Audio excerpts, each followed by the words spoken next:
Tell me how many times you charge your life. Self-care is stop punishing yourself, stop pushing yourself, stop being your own slave master. Macam pergi jumpa homo lah. Hi, today we welcome Faith Foo, a professional counselor, certified EMDR therapist and certified coach, and also established author to our kanyinstudio. Hi Faith Foo, thank you for visiting. Hi, thanks for welcoming me. Thanks so much for coming. So, our theme for this month, June, is about rebuilding your life. So we will appreciate if you can enlighten us on some of the important mental health related issues. Yep. So, first of all, we understand that you are a certified EMDR therapist. Yes, that's right. Can you please explain to us what is EMDR and what does a therapist EMDR do? EMDR is a trauma treatment when it first started by Dr. Francine Rapino, which is to help people with a lot of soldiers who come back and then they suffer PTSD, post-traumatic stress disorder. So Dr. Francine invented EMDR to help a lot of this PTSD clients or patients, right? And after that, there's a lot of scientific research and there's a lot of research has been done with EMDR, and it find that EMDR is very, very helpful for even people with daily life kind of trauma. Small trauma like car accidents or childhood trauma. So people who are suffering from depression, anxiety, EMDR is a very, very good treatment to help those kind of traumatic memories. So I do a lot of EMDR work with clients who have a lot of stuck point in their life that did not even understand that it's come from their childhood trauma or something, very traumatic that happens to them. I see. So when it comes to EMDR, it's more related on adults? No. Even children. EMDR also, they have EMDR for children. I see. Okay. So, across your career, throughout your career, what are the most common problems faced by adults these days? If we are going to break down to different age groups. Actually, across the age group, it's almost all the same, especially stress, right? So a lot of pressure in life. So most of this kind of stress and pressure that people face is actually, some of them, they manifest in the symptom of depression. They are becoming very depressed. Some of them manifest in the symptoms of anxiety.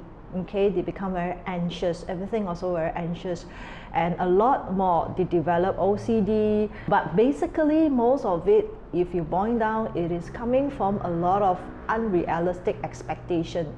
When we are young, the society, our family do give us some expectation. So for example, you have to work hard, you need to be successful. If you don't work hard, you're not successful. Maybe you cannot have a happy life, you'll be poor. So all this is injected into the way we see things, so we have to be successful, we have to do a lot, we have to be good. And people carry a lot of pressure. And people, when they are so pressured into performing, into being successful, they become more and more stressed. So some of them become very, very depressed, and some of them become very, very anxious. So I do have cases like 30 years old client, he is a CEO. He said that, when he first started working, he only earned a few thousand. And now in his 30s, he's a CEO. He earned about 6 figures a month. Wow. Right? But he said, he come in and see me because he say he is having all this anxiety attack. Every beginning of the month, he will feel panic. He will feel so stressed that did he hit the target? Did the sales go down or did it come down? So when we explore, he understands all these are very illogical, right? That he has from 4 digits, he already make like 6 digits figure a month, which consider very successful. But the more successful he become, and the more anxious he becomes. So we explore and it find out that, he has created an expectation for himself. He has to make sure the sales have to climb. So we talk about it like, is that a realistic expectation? Like, how much is enough? Like, when is it that is a good point that you can stop? Okay, so as he ponder, of course there is no limit. It just have to push himself up and up. So in that, we understand that that will actually push him to the edge lah, you know. So it's really like unrealistic expectation in life, right? And once we explore, we understand the motivation behind why he need to do what he need to do, and that is a breakthrough. He was able to let go. He was able to see what he truly need in life. So the focus will change. Instead of, you know, just making the money, when he understand what he need, when he understand that is an unrealistic expectation, things start to change, and he start to put his life in order, and he start to become happy, and then is less anxious. All this expectation is actually contribute to the society, like what our culture teach us, right? You know, everybody has to be successful, everybody have to do well, or even dress, or even being skinny, you know. Some of this belief is like, you know, we learn, and then we expect ourselves to continue to be pretty, continue to be slim, continue to be successful, continue to work hard, right? If you don't work hard, mean you are lazy. If you enjoy life, mean you are selfish. You're supposed to sacrifice for your family. So all this, you're supposed to be, you're supposed to do this. There's a lot of expectation that is, we did not ponder and think about it. Why? Right? We did not ask, like, why do I have to be so successful? So when I'm successful, I have money, what is that actually that I want? So I want a happy life, I want to spend time with my family, that's why I need all this. But why can't I start to do that first, right? Why can't you be happy now? Why can't you spend time with your family? Why do you have to earn so much money? Then only you say that you'll be happy, or you will spend time with your family. But by like, for example, this client, at the moment, his life is actually deteriorating. His relationship with the wife is also not good.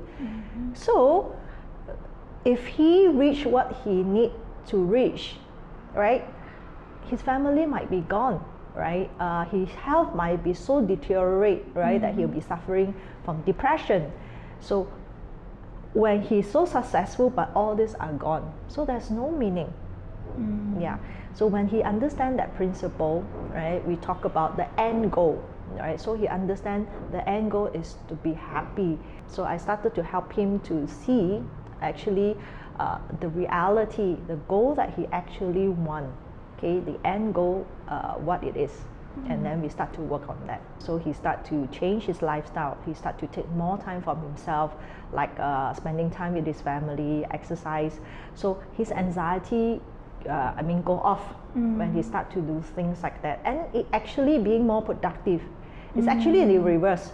Now he is more productive. Now he is more clear. His mind are more clear. He's more free. He actually no worry about his sale, right? So it is the reverse. It is not the other way around. Yeah, we have to work backward in that sense. I always heard about the terms of midlife crisis. Yep. So actually, what is this, and why do we hear this so often? From your early adulthood, you go into your mid-adulthood, and then you go into your late adulthood. So the mid-adulthood is 40 to 60. Okay, that's where usually midlife crisis is with this group lah. Okay, not all will experience that. It's only about 20% of the population.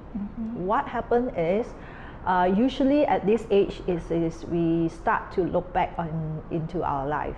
Our children have grown, our career is like established to a level, and then we are feeling we are getting old, our energy, our physical health.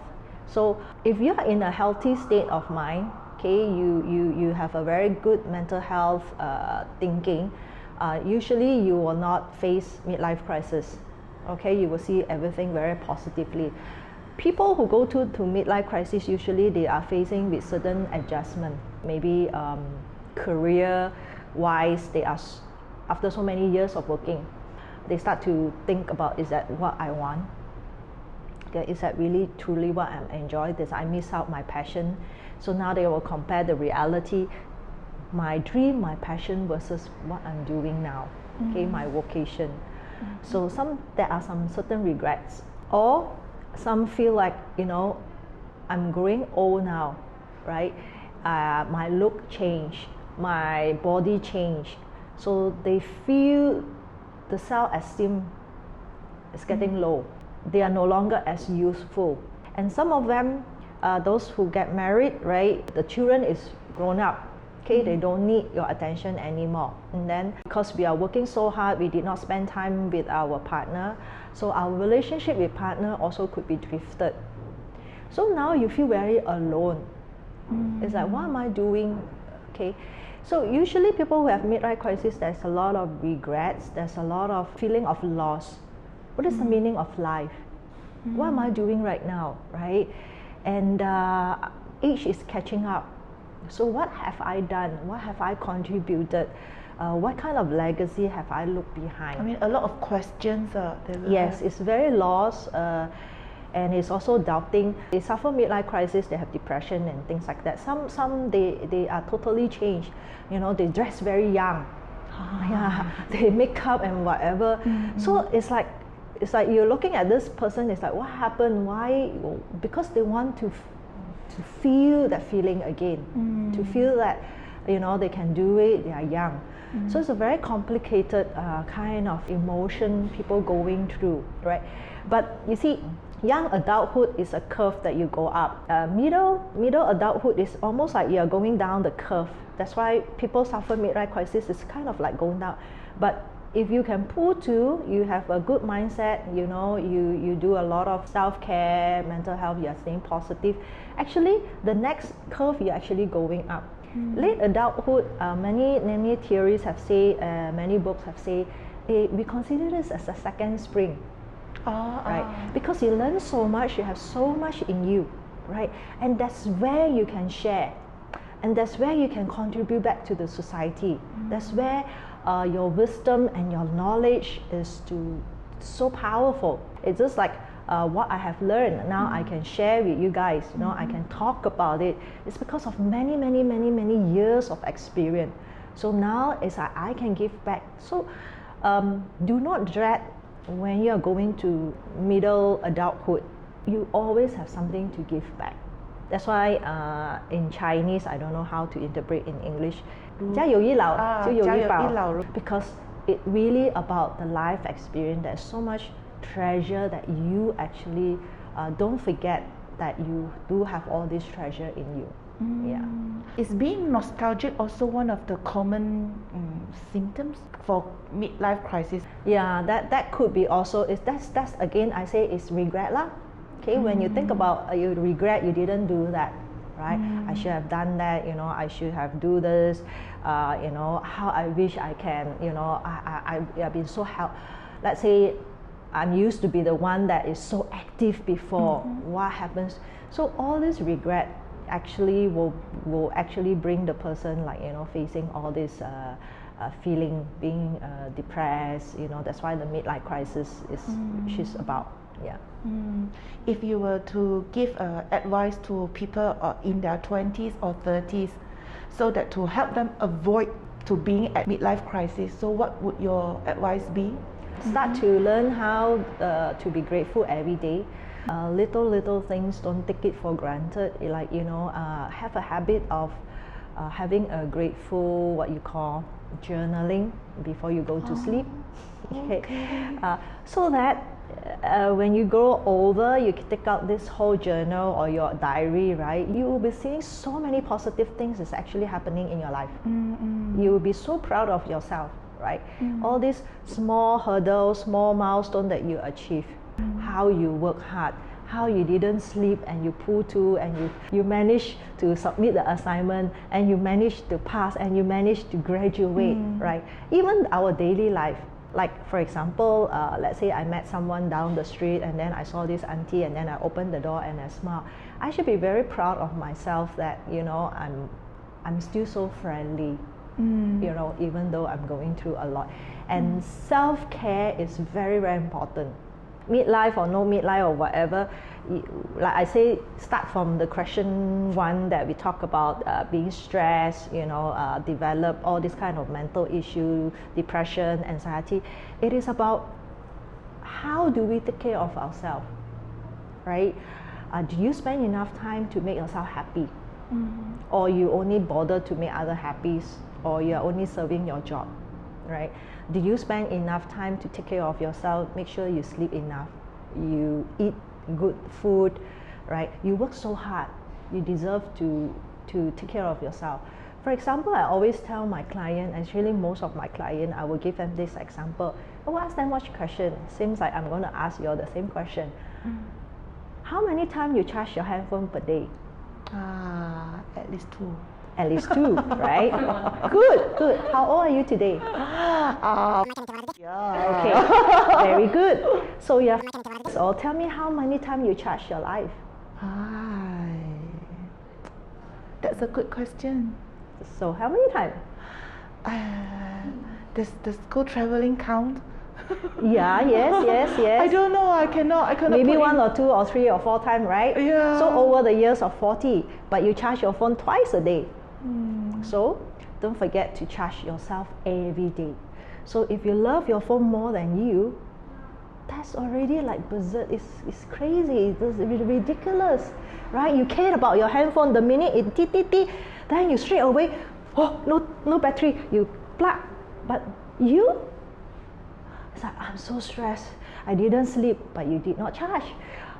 Today I'm so tired. I also don't charge. So you are pushing yourself to the limit. So if you stress the rubber band and you keep stretching, it will definitely snap. So do not treat your handphone better than you. Yes. If you pump petrol every week with your car, how many times do you pump petrol in your life? So I will always use this example. I'll tell my client, I say, you are the most expensive handphone. Let's say your iPhone, now iPhone is what, 6, 7 Pro, 6, I don't know. No, okay? 13. 13, iPhone 13, cost you don't know how many thousand. But iPhone 13 without battery, cannot work. Cannot work, nothing. You cannot even Google, you cannot call, you cannot do anything. No matter how expensive, how clever, how smart, how capable you are, no battery, 13,000 iPhone 13, no use. The minute you charge your iPhone, it goes, then you can use everything, right? So a lot of people, they are so smart, they are so capable, but they are so depressed, they are so, just like the client that I mentioned. He is so stuck, he is so helpless, right? But he is such an incredible guy. In his 30s, he's already like a billionaire. Millionaire, right? So what's the issue? The issue is he did not know how to take care of himself. He did not recharge. So he just, so now he's an iPhone that is flat. Do you have any example like how you charge yourself? Oh yes, okay. Let's say, let's talk about that, right? So what comes to your mind? What do you think is the things that recharge? Having a good meal. Okay, okay. Travel, yes, that's right. So take time for yourself, okay? You travel, that is my time. I treat myself well, I travel. But a lot of people, they travel. It's like only a few days ago, I have a client, okay? She said even she travel, her work requests of her to attend to some emails. Even her travel, she spent thousands of dollars flying to Italy, but she's still working. So self-care is some of this, okay, what you do to yourself, which is good, but it's more than that. Self-care is stop punishing yourself, stop pushing yourself, stop being your own slave master. Stop saying that, stupid, today I do a mistake. Stop scolding yourself. Alright, for example, very easy. Let's say you forgot to take your car key and you go out from your house and then it's like, stupid me. See, straight away you are actually slapping yourself, you are judging yourself. Life is already so hard. You and I already have so much, every day to face, to whatever. Why am I still saying those things to myself? Self-love is about, hey, today you done such a good work. You work so hard, man. My God, you work 9 hours. I'm so proud of you, right? Like I say, you charge your handphone twice a day, right? Self-love is about, 40 years of my life, I work so hard. I'm so diligent. I wake up every morning. I brush my teeth. Do I ever say thank you to myself? No.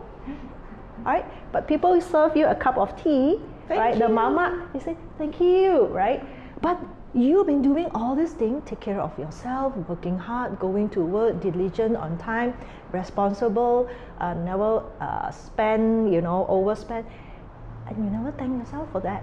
But you forgot to bring your car key, you say, stupid me. This is like a child, right? So the child work hard, the child study, go to school. You didn't say you are proud of them or anything, but then he just, drop something and then you scold. Why are you so clumsy?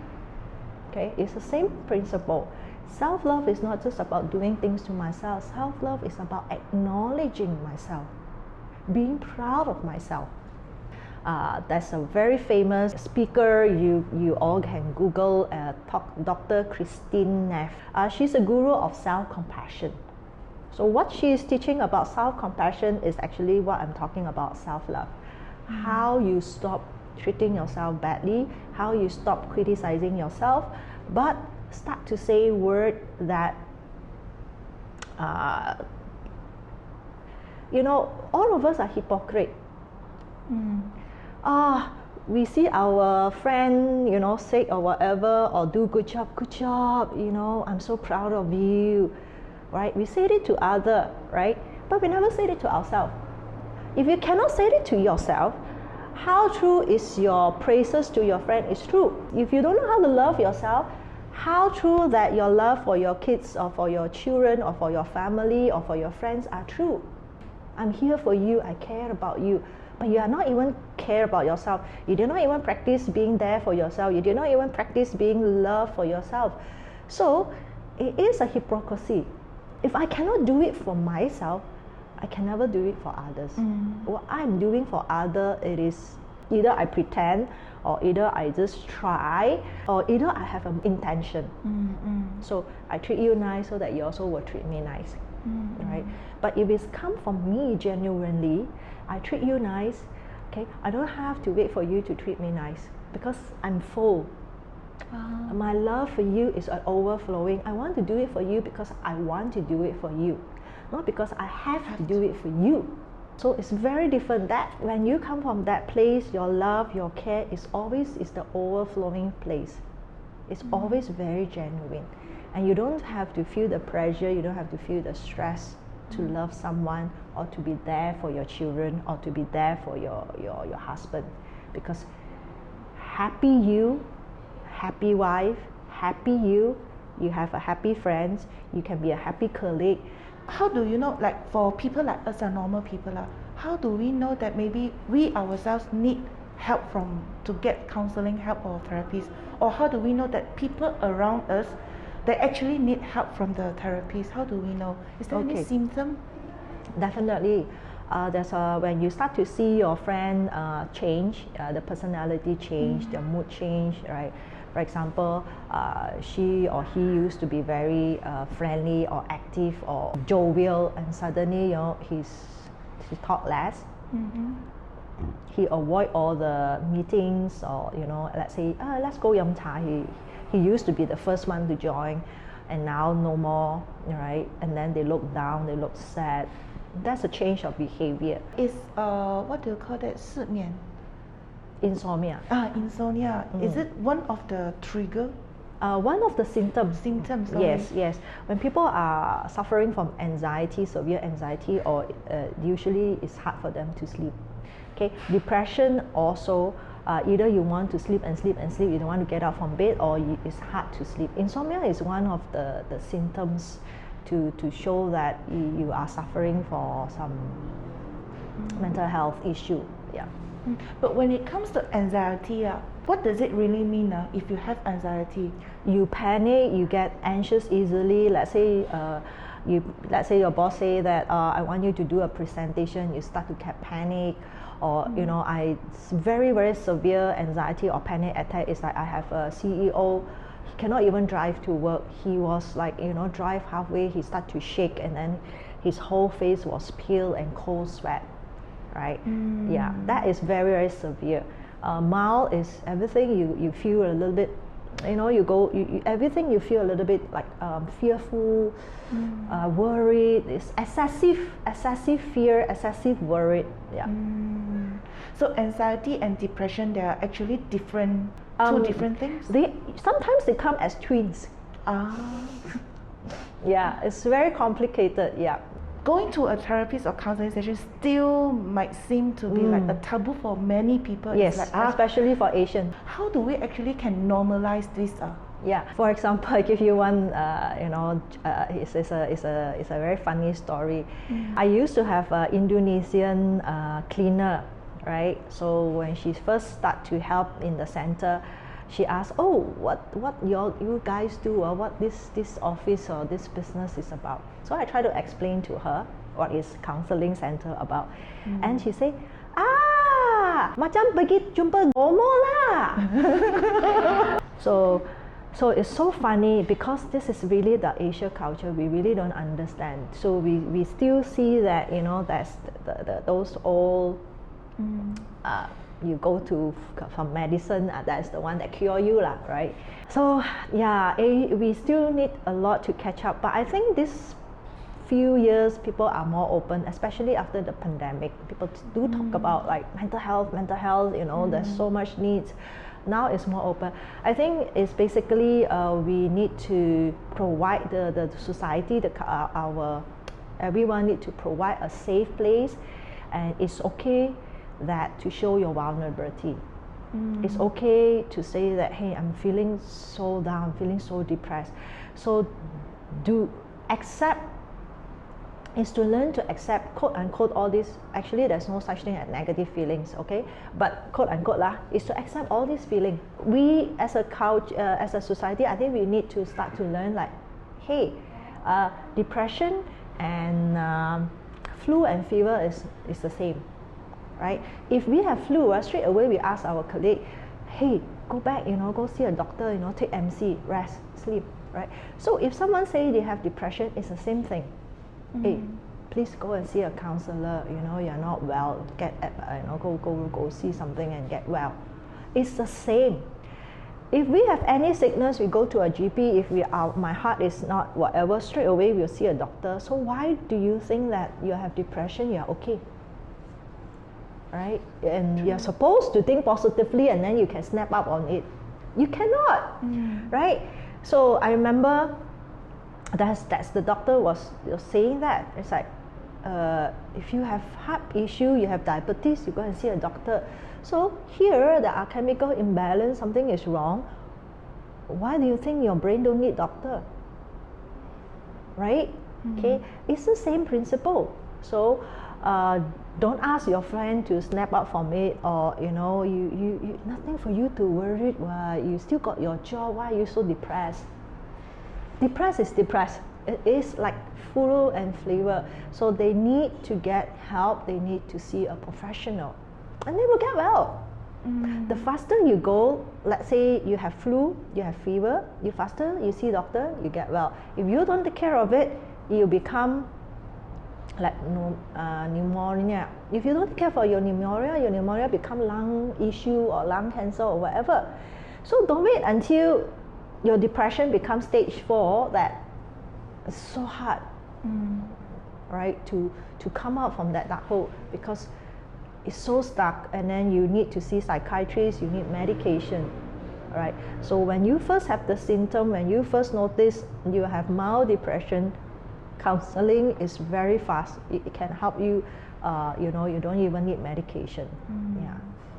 But usually counseling, it comes into a few sessions, right? It depends. Usually, it depends. Yeah, it depends, case by case, right? Certain client, they only need a few sessions. certain client, because they come with all the background history, the childhood trauma, whatever, contributed, the predispositions, factors that contributed to the current issue, then they need more work. Some clients actually need years of therapies because of many years of traumatic things that happens to them. I see. Did you see a rise during the past 2 years? Yes, definitely. Mostly, even myself as a therapy, I also feel depressed. What? because it's tough. Because it's stressful, right? A lot of things is paused, right? I felt stuck at home. A lot of things I cannot do. A lot of things I felt helpless. I still powerless. There's a lot of uncertainty. Uncertainty will create a lot of anxiety, right? But because I know the skill, I have the skill, so I keep using the skill to help myself to manage, so I can cope with it because I have the skill. So just like doctor, they also get flu and fever. Right? So, but they know how to cure themselves because they know what medicine to apply. It's the same thing. We are human beings. Even a therapist are not spared from that kind of feeling because we are all into that struggle. Right? So, I'm a human being, I'm also struggle. So, how to manage that stress? How to manage that struggle? Which I'm blessed that because I'm in this field, I know how to do that. But doesn't mean I don't have feeling. Doesn't mean I don't feel uncertain, doesn't mean I don't feel stuck, right? I'm also feeling helpless, right? So I also felt anxious during the first MCO, and then I start to notice, hey, I'm feeling depressed already. So I have to do a lot of self-talk, a lot of self-care. It's like, we just have to take it one day at a time. Right, this will over, I can do it, just step by step. I have to keep encouraging myself. I have to recharge, still take care of myself during that time, and actually more so. Like I say, the more you use your handphone, the more you need to charge. Right? So the more I'm facing anxiety, the more I'm facing depression, the more I need to rest, the more I need to charge. Or else I can't overcome that. So I have to do a lot of things that make myself happy. Right? For example, go to my garden. Right, and then appreciate, like, oh, the sun is up another day. Appreciating very little things, appreciating the birds that are singing outside my window, appreciating that I'm still breathing. So all this I have to do so much more during that time. It's like double the effort. For the last question, so to quote from your website, you stated there's a statement, it is never too late to change and start living the life you always wanted. Yes. So what is your final advice to the audience? I wrote a book, The 3 Self and the Long To-Do List. It's about, my old self, and then the middle self, and then the new self, okay? It's never too old to always find who I am and be the authentic me.